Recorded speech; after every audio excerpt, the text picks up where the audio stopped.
Assalamualaikum warahmatullahi wabarakatuh.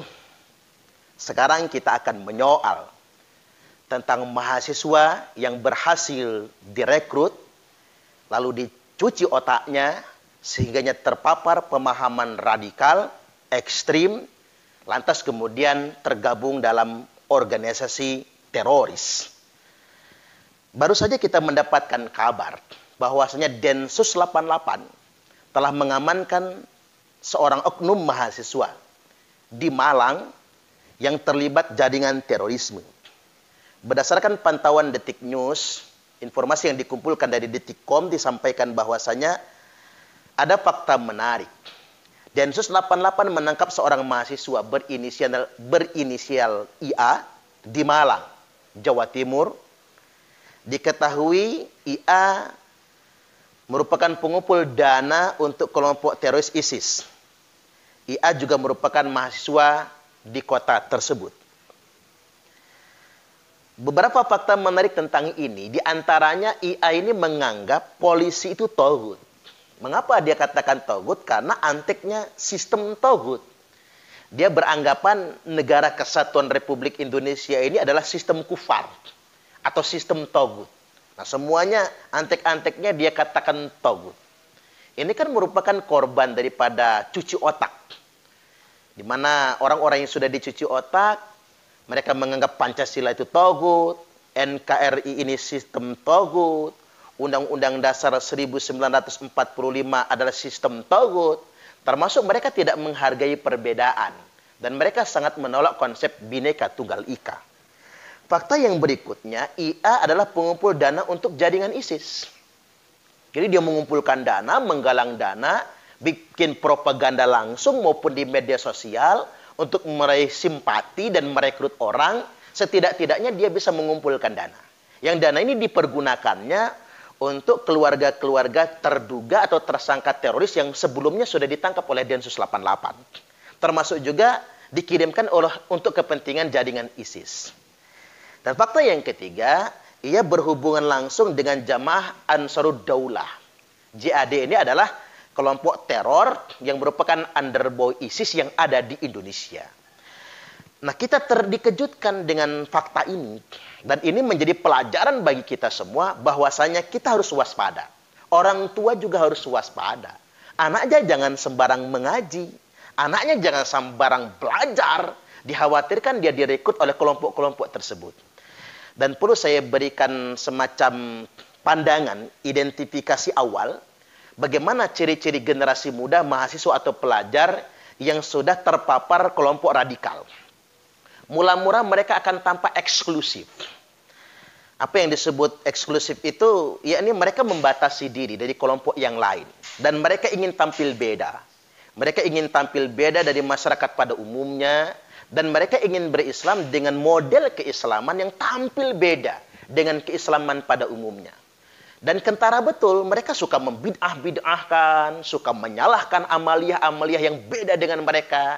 Pada intinya mereka ingin tampil beda. Penampilan berbeda, cara berbicara yang berbeda, pergaulan pun yang berbeda. Mereka sebut ini guroba.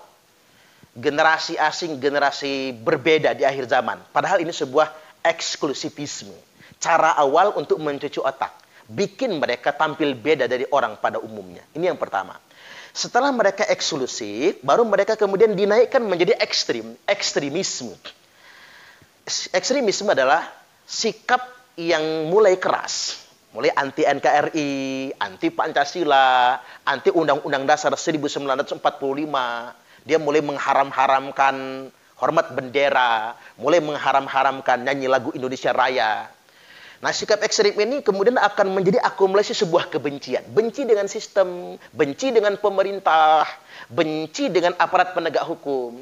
Makanya tafsir-tafsir keagamaan, dakwah-dakwah keagamaan yang agitatif, yang arahnya ngajak membenci negara, membenci pemerintah dan aparat penegak hukum, itu bagian dari eksklusivisme. Cara cuci otaknya kelompok radikal.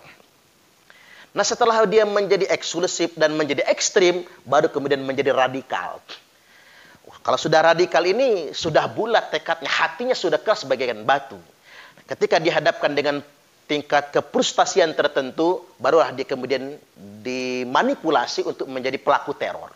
Atau jadi pengantin lah, pengebom dan lain sebagainya. Oleh karena itu, saya mengajak kepada bangsa Indonesia dan kepada segenap orang tua, waspadai anak-anak kita. Jangan sampai dia salah dalam belajar agama.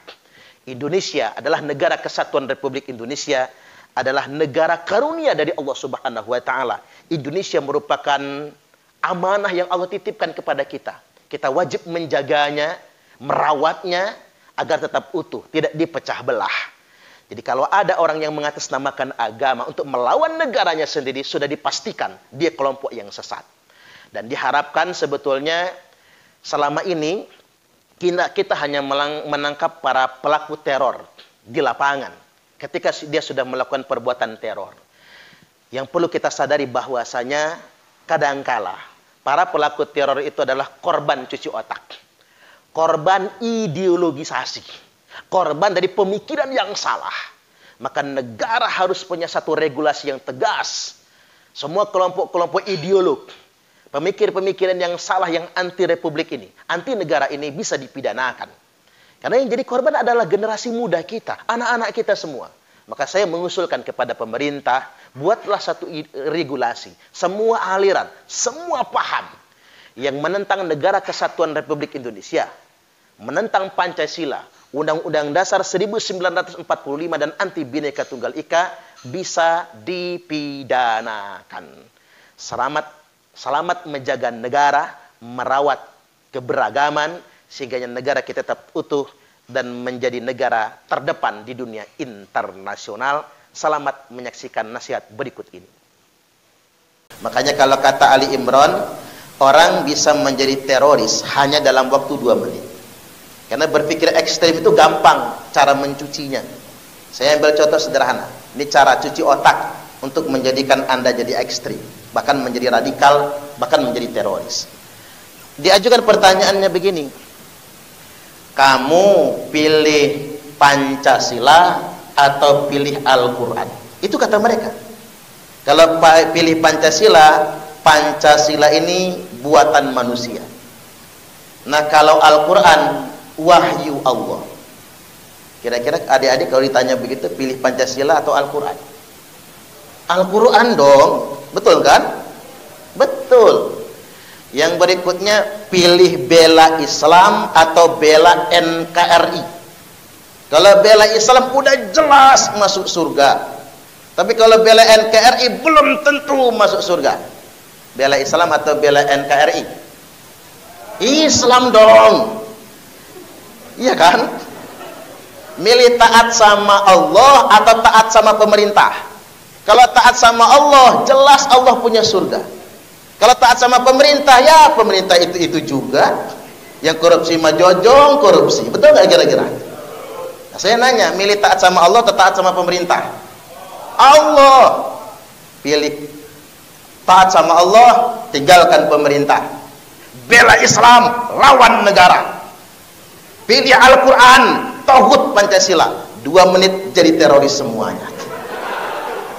Ya itu cara mencuci otak itu begitu. Makanya jangan heran kalau kata Mas, kan siapapun bisa kena, mahasiswa bisa kena, polisi bisa kena. Itu Sufyan Tsauri, Ustaz Sufyan Tsauri itu polisi loh. Polisi itu. Kemudian berangkat jihad, jadi komandan di JI bisa. Bahkan ada polwan yang tertangkap di Bandara Juanda Surabaya, hampir ngebom, semua bisa. Apalagi PNS sekarang, ASN, banyak yang terpapar sedemikian rupa. Nah, gimana cara memvaksinnya? Itu pertanyaan jebakan. Ketika mereka menyuruh kita memilih, jangan pernah sekali-kali memilih. Karena pertanyaannya sudah salah. Sama kayak orang bertanya begini, milih taat sama Allah atau berbakti kepada orang tua? Itu pertanyaannya sudah salah. Jawaban yang benar, berbakti kepada orang tua adalah bukti taat kepada Allah. Itu jawaban yang benar. Tepuk tangan. Milih bela negara atau bela Islam? Jawaban yang benar, membela negara adalah bagian dari mengamalkan ajaran Islam. Itu yang benar jawabannya.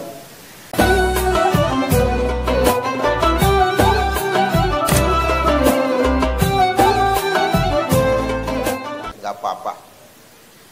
Pada kesempatan kali ini saya hendak menyampaikan vaksin.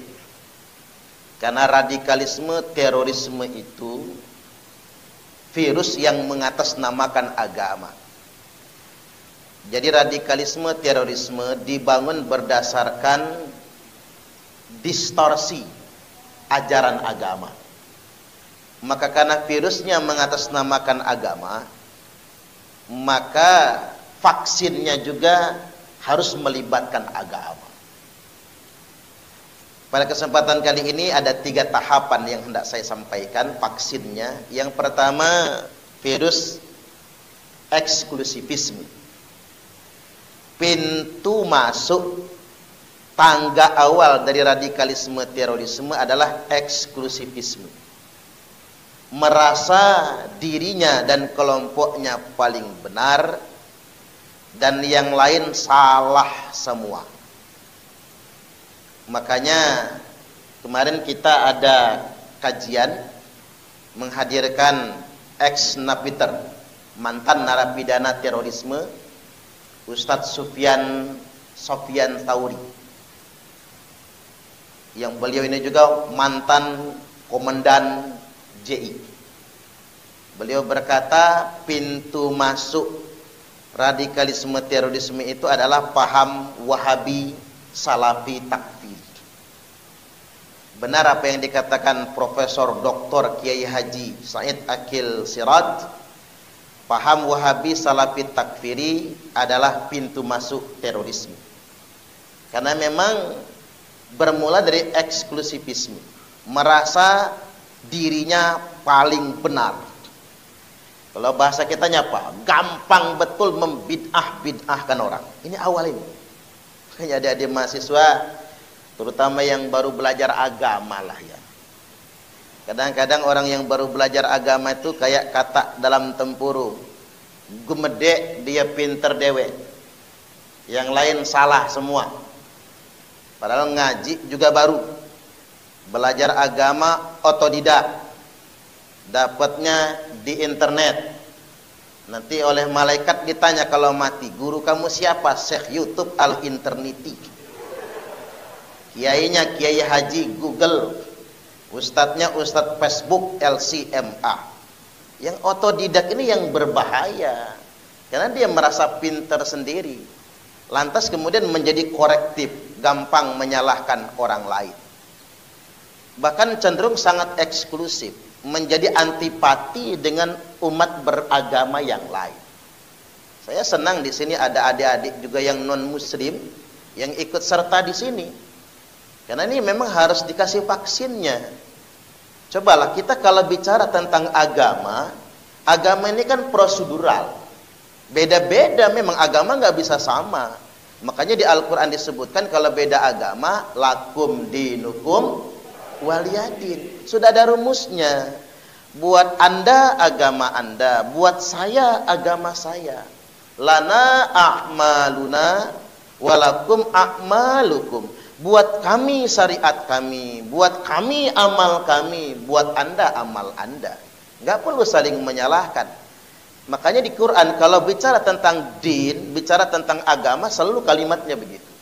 Tapi kalau bicara tentang Tuhan tidak begitu. Nabi perintahkan, Allah Ta'ala perintahkan agar kita membicarakan Tuhan bagaimana? Ilahuna wa ilahukum wahid. Tuhan saya, Tuhan kami, dan Tuhan anda semua adalah Tuhan yang satu. Ini kan keren. Mahasiswa harus tahu ayat ini. Kalau Allah bicara tentang agama, maka diktumnya lakum dinukum waliyadin. Tapi kalau bicara tentang Tuhan, ilahuna wa ilahukum wahid. Tuhan kami dan Tuhan anda semua adalah Tuhan yang satu. Ini vaksinnya ya. Jadi biarkan perbedaan agama, jangan eksklusif, jangan saling menyalahkan, jangan anti keberagaman. Dan kita mulai dari yang sederhana sekali. Kayak di Islam kan banyak madhab. Ada yang sholatnya sedekapnya di dada, hampir nyekek leher. Ada nggak di Pringsewu? Ada kan? Ada yang sedekapnya bawah dada di atas pusar, ada yang sedekapnya di bawah pusar, telapak ketemu telapak begini. Tapi ya jangan kebawahan. Kalau kebawahan naroknya takut salah menempatkannya itu. Bahkan kalau madzhab Ja'fari nggak sedekap sama sekali, madzhab Maliki juga sebagian nggak sedekap. Coba kalau anda nanti umrah atau haji, banyak jamaah haji atau umrah itu nggak sedekap sholatnya, dan itu khilafiyah, nggak jadi masalah. Yang subuhnya pakai kunut bagus, yang subuhnya nggak pakai kunut bagus, yang nggak bagus, ya nggak sholat subuh. Iban sholat subuh niatnya usolli fardhu subhi raka'ataini mustaqbilal qiblati kodoan lillahi ta'ala. Lo kok kodoan jam 8 sholat subuh. Yang cewek lain lagi usolli fardhu subhi raka'ataini mustaqbilal qiblati kesiangan lillahi ta'ala. Lo kok kesiangan Mbak jam 9 sholat subuhnya. Kalau anak yai dan anak uin lebih pintar lagi. Usolli sunnatad duha ma'al kunuti lillahi ta'ala. Kok duha ma'al kunuti? Iya Ustadz, duhanya dikasih kunut karena tadi nggak subuhan. Jadi duha dikasih kunut, mudah-mudahan Tuhan kita maklum, kata dia. Ini Tuhan mau dimaklum-maklumin. Nah buat adik-adik saya kasih tahu, semua yang berbeda dengan kita bukan berarti salah, hanya masing-masing saja. Bukan berarti salah, jalankan saja masing-masing. Semua punya pendapatnya. Saya ajari rumusnya, pokoknya amalkan yang kita yakini tanpa harus menyalahkan orang lain. Kayak kita hidup bertetangga, nggak usah ngurusi rumah tangga orang, urusi rumah tangga kita sendiri. Makanya ada pepatah bapak-bapak di pasar, laki-laki yang rajin mencium istrinya relatif lebih panjang umur dibandingkan dengan laki-laki yang mencium istri tetangganya. Setuju nggak kira-kira? Bacak orang, jangan macam-macam. Eksklusivisme. Jauhi cara beragama yang eksklusif, merasa paling benar, yang lain salah. Quran sudah menyebutkan, Allah berfirman, fala tuzakku anfusakum, janganlah kalian merasa suci dengan diri kalian sendiri. Huwa a'lamu bimanittaqa, cuman Allah yang paling tahu siapa yang benar-benar bertakwa. Jangan sok suci. Kadang-kadang kita ini kalau depan orang banyak, alimnya. Ngelihat cewek cantik istighfar, astagfirullahalazim. Gaya lu, kata malaikat prek. Padahal kalau nggak ada yang lihat, yang parno-parno ditonton tuh. Nggak perlu merasa paling suci, nggak perlu merasa paling baik sendiri. Yang ketawa ini pengalaman semua kayaknya ya.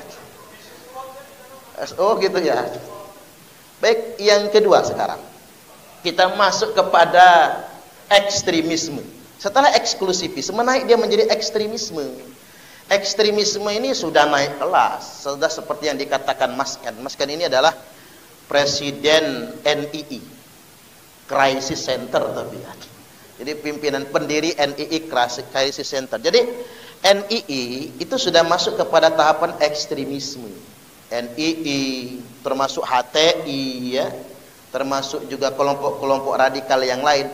Itu satu tingkat lagi menuju terorisme, termasuk ideologi-ideologi transnasional yang lainnya seperti Ikhwanul Muslimin, Jamaah Hijrah wa Ta'fir dan lain sebagainya. Nah, kalau dalam konteks keindonesiaan, kelompok ekstrim ini anti 4 simbol negara. Dia sudah anti Pancasila. Itu tanda ekstrim itu. Anti Pancasila, anti Undang-Undang Dasar 1945, anti Negara Kesatuan Republik Indonesia, dan anti keberagaman Bhinneka Tunggal Ika. Lebih suka dengan keseragaman. Makanya kalau kata Ali Imran, orang bisa menjadi teroris hanya dalam waktu 2 menit.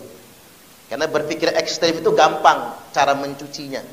Saya ambil contoh sederhana. Ini cara cuci otak untuk menjadikan Anda jadi ekstrem, bahkan menjadi radikal, bahkan menjadi teroris. Diajukan pertanyaannya begini, kamu pilih Pancasila atau pilih Al-Quran? Itu kata mereka. Kalau pilih Pancasila, Pancasila ini buatan manusia. Nah kalau Al-Quran, wahyu Allah. Kira-kira adik-adik kalau ditanya begitu, pilih Pancasila atau Al-Quran? Al-Quran dong, betul kan? Betul. Yang berikutnya, pilih bela Islam atau bela NKRI. Kalau bela Islam udah jelas masuk surga. Tapi kalau bela NKRI belum tentu masuk surga. Bela Islam atau bela NKRI? Islam dong. Iya kan? Milih taat sama Allah atau taat sama pemerintah? Kalau taat sama Allah, jelas Allah punya surga.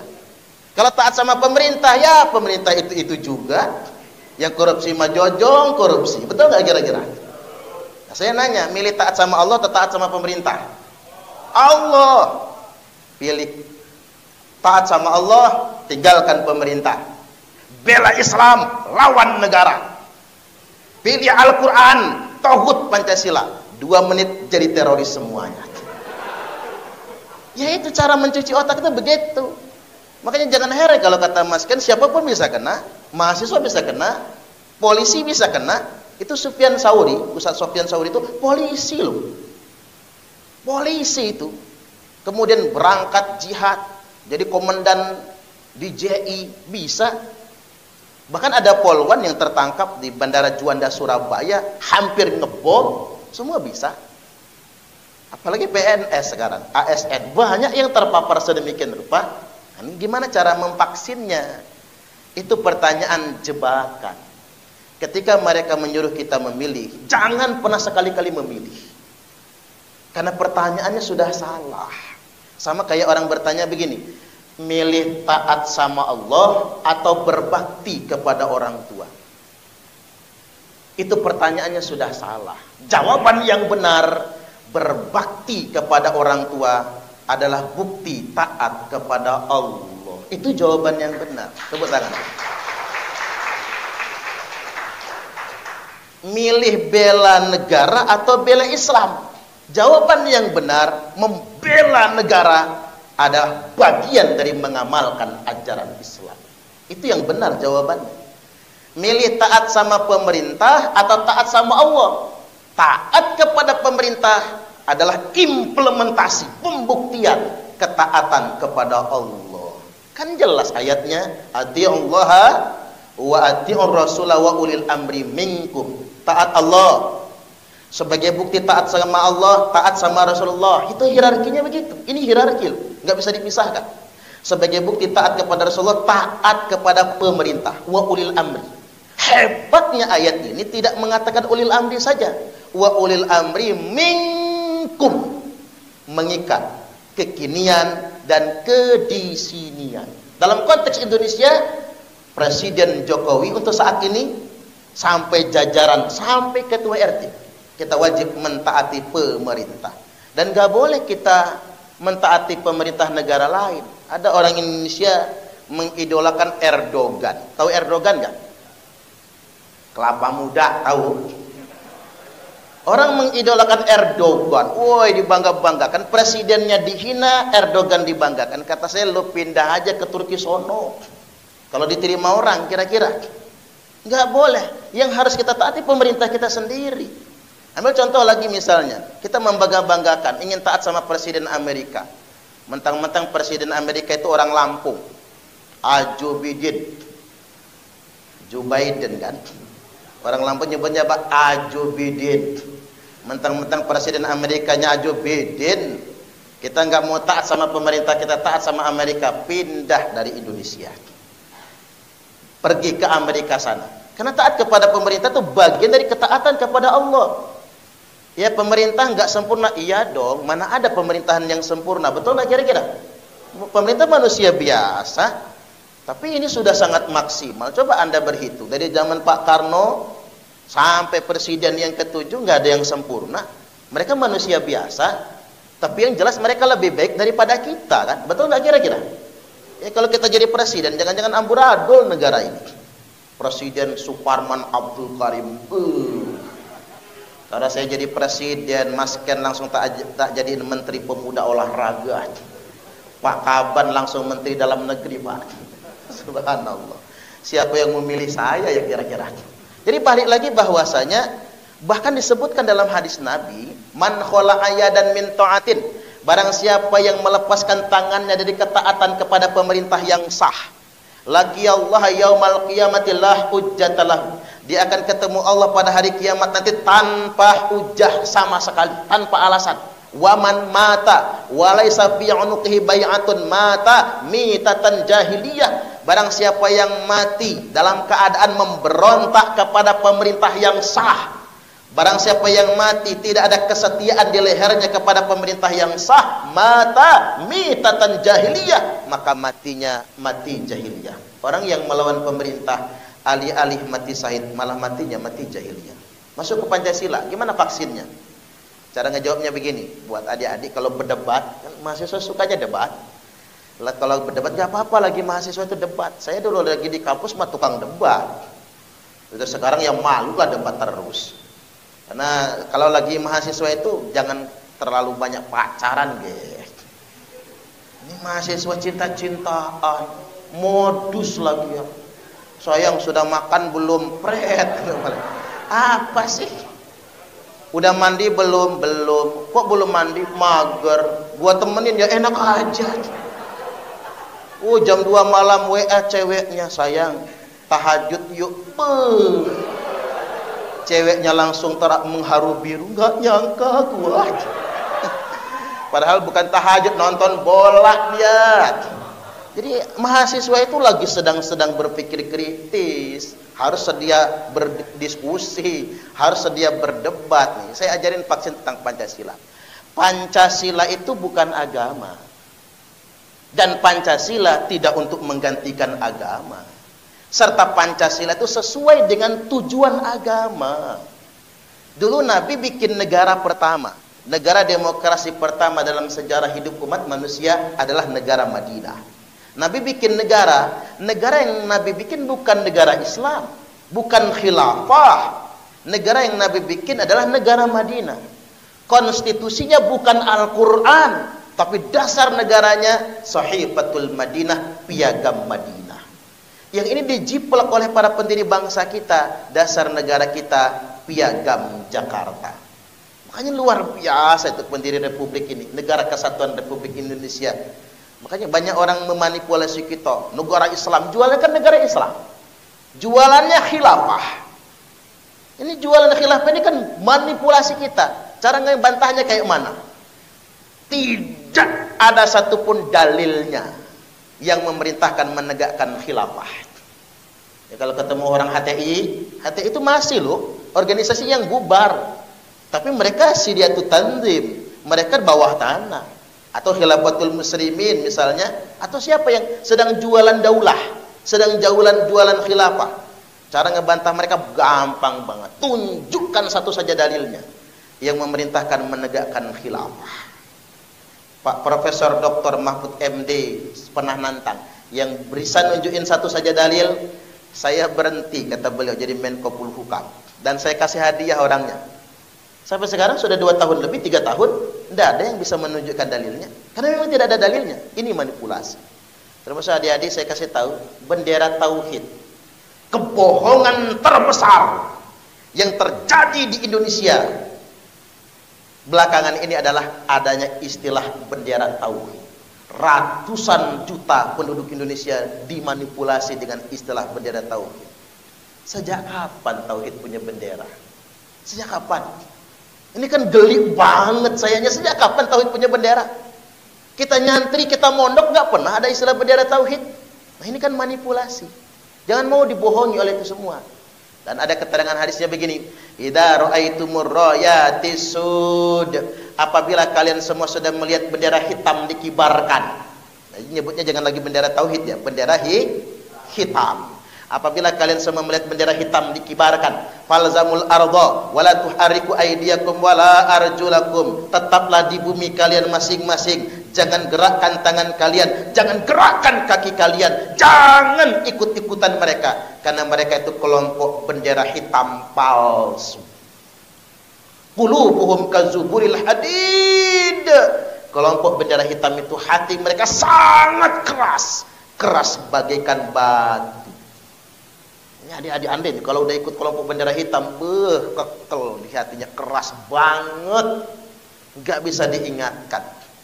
Tapi alhamdulillah ya, saya diajak negara merehabilitasi 120 anggota JI Lampung yang menyatakan islah NKRI. Mudah-mudahan mereka semua istiqomah. Allahumma amin. Kemarin kita kumpulkan 120. Termasuk ada juga orang Prengsewu sebetulnya. Kita sengaja datanya nggak kita buka secara umum, dan diantaranya ada aparatur sipil negara. Nggak dibuka. Ini bukan terduga, bukan tersangka. Jadi sampai sedemikian rupa. Jadi buat adik-adik sekalian, kalau sudah terpapar, kerasnya bukan main. Nggak bisa lagi diingatkan tentang itu semua. Ada yang nanya sama saya, Ustadz, ada nggak bendera hitam beneran? Ada. Nanti ketika Imam Mahdi sudah memimpin pasukan memerangi Dajjal. Dajjal keluar setelah terjadi kemarau 3 tahun berturut-turut, dan tidak ada satupun daun hijau. Semua negara bubar. Rusia bubar, Ukraina bubar, yang lagi perang sekarang. Ngapalah 2 negara itu perang ya, bikin kacau aja itu. Amerika ya bubar, Indonesia ya bubar, Arab bubar, Cina bubar, nggak ada lagi negara nantinya. Polisi nggak ada, PNS nggak ada, semua orang kelaparan. Karena 3 tahun kemarau dan semua kering. Makanya kalau turun hujan ucapkan alhamdulillah, kiamat masih tangeh. Dajjal juga masih tangeh. Nah, setelah kemarau 3 tahun keluar Dajjal, nah pasukan yang melawan Dajjal pakai bendera hitam.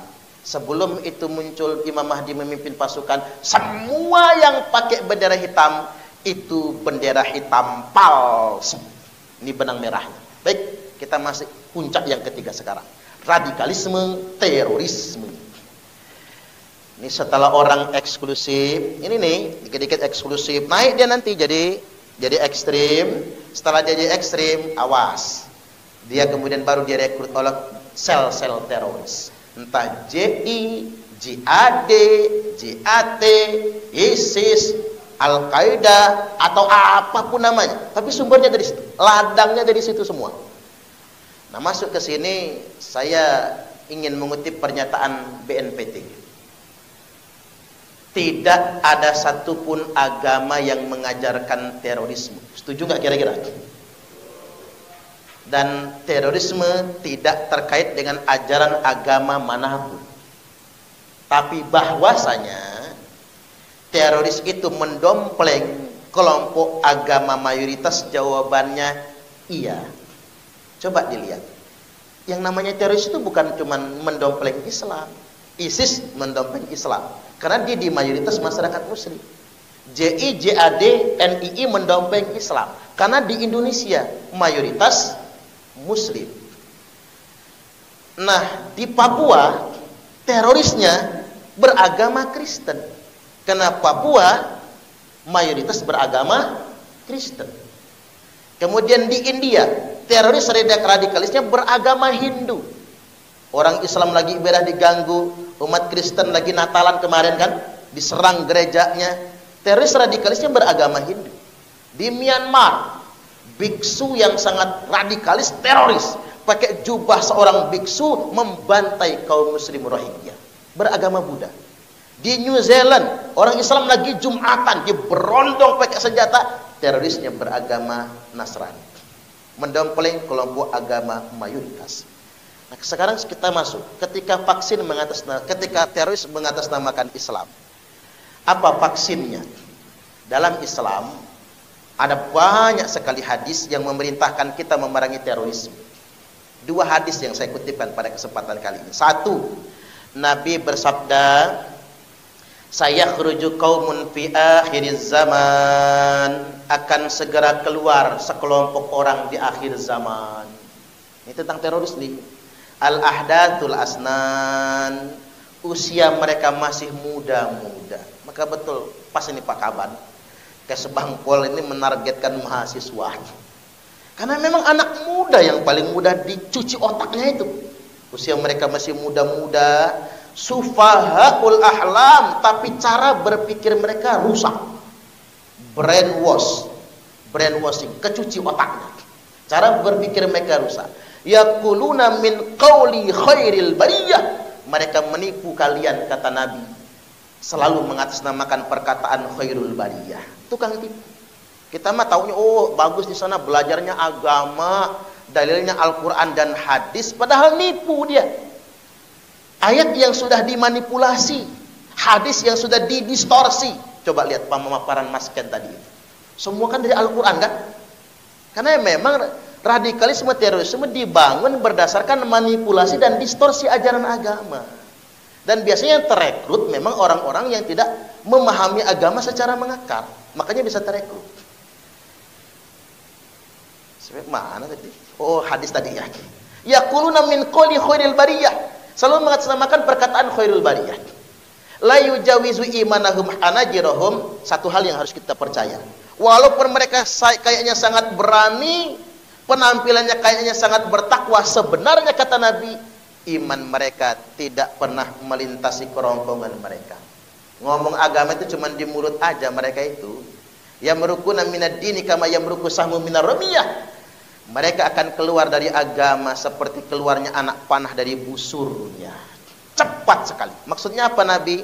Hari ini mereka sholat bersama kalian. Kata Nabi, besok mereka akan menghalalkan darah kalian. Bahkan menghalalkan darah muslim maupun non muslim.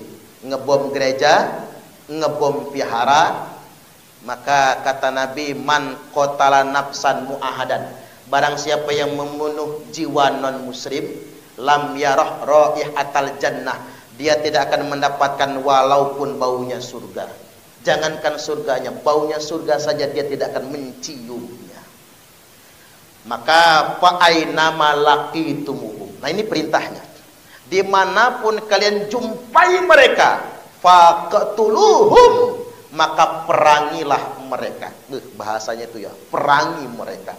Fa inna fi qatlihim ajran liman qatalahu yaumal qiyamah. Karena sesungguhnya memerangi teroris itu pahalanya gede banget bagi yang memeranginya pada hari kiamat nanti.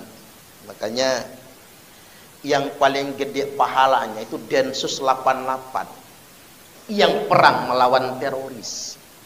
Makanya kalaupun harus mati, yang mati syahid itu Densus. Kalau terorisnya mati sangit. Setuju gak kira-kira? Ini kan jangan kebalik logika kita. Kan perintah, makanya saya sampaikan di Densus 88, memerangi teroris itu 1 perintah Allah, 2 perintah Rasulullah, 3 perintah negara. Fa inna fi qatlihim ajran liman qatalahu yaumal qiyamah. Karena sesungguhnya perang melawan teroris itu pahalanya sangat besar bagi yang memeranginya pada hari kiamat nanti. Nanti ditanya oleh Allah di hari kiamat, kamu kerja di mana? Polisi, ya Allah. Tugas kamu apa? Densus. Apa kerjaannya? Perang melawan teroris. Langsung masuk surga, kata Allah. Allahumma amin. Karena di antara anda ini ada Densus soalnya, biar seneng Densusnya ya. Nebak-nebak yang mana Densusnya ya. Iya, itu perang melawan teroris itu pahalanya sangat besar sekali. Sedangkan bagi terorisnya, karena mati dalam keadaan melawan negara, mata mitatan jahiliyah, matinya mati jahiliyah. Baik, hadis kedua sekarang, hadis terakhir. Nabi bersabda, yakhruju qaumun min ummati, akan keluar sekelompok orang di tengah-tengah umatku, yaqra'unal Qur'an, mereka semua fasih membaca Al-Quran. Jadi adik-adik jangan heran nanti kalau ketemu mereka itu, kok mereka dituduh teroris ya, padahal mereka tuh fasih membaca Quran. Hadisnya memang begitu. Laisa qira'atukum ila qira'atihim bisai, di mana bacaan Quran kalian tidak ada apa-apanya dibandingkan dengan bacaan Quran mereka. Wala salatukum ila salatihim bisai, di mana salat kalian tidak ada apa-apanya dibandingkan dengan salat mereka. Wala siyamukum ila siyamihim bisai, puasa kalian tidak ada apa-apanya dibandingkan dengan puasa mereka. Yahkiru ahadukum amalahu min amalihim, salah seorang di antara kalian pasti minder kalau membandingkan amalnya dengan amal mereka semua. Tapi jangan pernah ragu, kata Nabi, fa idza kharaju faqtuluhum, Apabila teroris itu sudah keluar, perangi mereka. Tsumma idza kharaju faqatuluhum. Sungguh apabila mereka sudah keluar, perangi mereka. Nabi sebutkan sampai 3 kali. Fatuba liman qatalahum. Beruntunglah yang berhasil membunuh mereka. Ini hadisnya sangar banget loh. Ini makanya kalau Densus itu mau nembak mati teroris, nggak dosa. Bener nggak dosa. Karena hadisnya begitu. 20 kali nyebutnya. Cuman alhamdulillahnya adik-adik, Densus nggak pakai hadis ini dengan saklek. Sekarang rata-rata yang ditangkap Densus 88 itu hidup semua, nggak ada yang mati. Kecuali sangat terpaksa sekali. Karena ngapa? Indonesia memahami menanggulangi terorisme itu bukan dengan menembak mati. Itu hebatnya Densus 88. Ini saya ini kayak juri bicara ya, kayak jubir nih. Benar ini saya sudah dalami, sudah saya tanyakan, bukan menembak mati, tapi dengan pendekatan humanis. Makanya banyak orang-orang di Densus, orang-orang yang jadi teroris itu jadi tobat. Karena apa? Pendekatan humanis dari Densus 88. Saya tadi malam dan kemarin bersama dengan Dedengkot JI Internasional, Dr. Nasir Abbas. Beliau adalah mantan kepala Mantiki 3, pimpinan JI termuda sedunia internasional. Ini terafiliasi berbayat langsung dengan Al-Qaeda, Usamah bin Laden. Ini Nasir Abbas. Dan beliau adalah pembuka pintu jaringan terorisme Indonesia. Jadi negara jadi tahu siapa saja teroris di Indonesia ini gara-gara Dr. Nasir Abbas. Saya nyebutnya dokter saking pinternya, padahal bukan dokter. Itu ahli bikin senjata, ahli perakit bom, semuanya pakar semua beliau itu. Dan beliau umur 18 tahun sudah berangkat ke Afghanistan. Itu Nasir Abbas itu. Dan waktu ditangkap oleh aparat penegak hukum, dia melawan. Tujuannya apa? Karena dia bismillah. Hari ini sudah sempurna jihad saya. Dan saya sudah pantas untuk mati dengan bangga. Begitu penggerbakan Densus 88, dia pikir bahkan ditembak kalau dia ngelawan. Ternyata tidak ditembak. Berkelahi sampai 2 petugas Densus, ada yang patah tangan, ada yang patah kaki. Sama Nasir Abbas itu, enggak ditembak juga. Masukin penjara di borgol triple, 3 borgol di tangan. Kaki juga di borgol. Setiap diinterogasi, nama kamu siapa? Astagfirullah. Kamu dari mana? Astagfirullahalazim. Enggak pernah jawab. Dia pikir nanti sama Densus mau dipopor palanya atau dijejak palanya. Enggak. Sampai pada akhirnya dia tersentuh dengan sendirinya. Densusnya rajin sholat semua, mulai dia tersentuh. Oh, ternyata aparat penegak hukum itu tidak seperti yang saya pikirkan. Dia diperlakukan secara manusiawi, akhirnya dia mendapatkan hidayah. Subhanallah. Dan sekarang salah satu tokoh nasional bahkan internasional yang sangat berperan aktif untuk menanggulangi terorisme. Artinya memang Indonesia bahkan Densus 88 peringkat 1 dunia internasional sebagai lembaga anti teror yang paling profesional. Tepuk tangan buat Densus 88. Jadi jangan mau terpengaruh dengan framing orang. Saya terakhir dikit lagi ya. Saya jangan mau terframing. Begini. Kemarin ada framing Densus 88 menodai kehormatan muslimah. Masuk kamar santri yang belum pakai baju. Yang penangkapan yang kemarin, yang Farid Omar Okbah, Zain An-Najah sebagainya itu ya, termasuk yang penangkapan di Lampung. Itu nyebar di semua grup-grup WhatsApp sebagainya. Untung Densus punya videonya. Meriksanya sopan banget. Minta izin ibu, kami hendak melakukan penggeledahan atas perintah undang-undang. Sopan, nggak ada yang masuk kamar-kamar santri, nggak ada yang santri-santri yang belum pakai baju. Untung ada videonya. Seandainya tidak ada buktinya, mungkin masyarakat umum akan terus terpengaruh fitnah dan framing tersebut. Terakhir Nabi bersabda, kilabun nar, kilabun nar, kilabun nar. Anjing-anjing neraka. Anjing-anjing neraka. Nabi tidak pernah bersabda sekasar ini. Bahkan untuk menerjemahkannya kalau di lingkungan orang Jawa, jangan disebut anjing lah, dialusin dikit. kiri neraka. Atau alusin lagi, segawan neraka. Syarru qatla tahta adimi sama, kata Nabi. Seburuk-buruknya kematian di bawah kolong langit ini mati sebagai teroris. Wa khairu qatla man qataluhu, dan sebaik-baiknya kematian adalah orang yang gugur karena berperang melawan terorisme. Sebentar lagi akan tayang film Rutan Brimob Kelapa II, di mana polisi dicabik-cabik Pak oleh narapidana terorisme. Termasuk sebetulnya salah satu korban hidupnya, saksi hidupnya juga bertugas di kawasan Prengsewu. Luar biasa ya Pak, luar biasa. Ini pelajaran bagi kita semua. Sekali lagi, jangan pernah percaya dengan manipulasi dan distorsi ajaran agama. Itu saja dulu dari saya. Sengaja saya nggak pakai slide dan tidak pakai makalah. Tujuan saya biar Anda nonton konten YouTube saya. Kita YouTube-nya Ustadz Suparman Abdul Karim. Jangan lupa di subscribe ya, share, like, and comment gitu.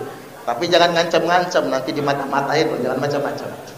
Baik, demikian. Wallahul muwaffiq ila aqwamit thoriq. Wassalamualaikum warahmatullahi wabarakatuh.